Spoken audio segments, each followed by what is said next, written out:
Hello guys, welcome back with me again in this channel. On today's video, I'm gonna show you how to create a simple and cinematic video opening in CapCut.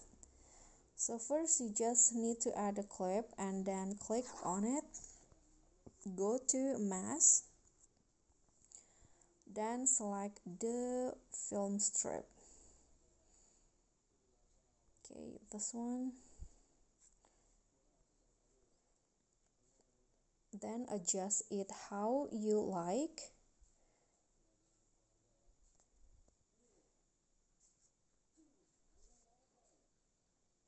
Okay, and after that click on a check icon, then go to the video effect,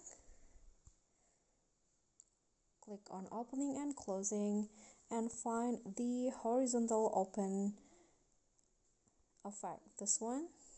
Click on a check icon and adjust it how you like.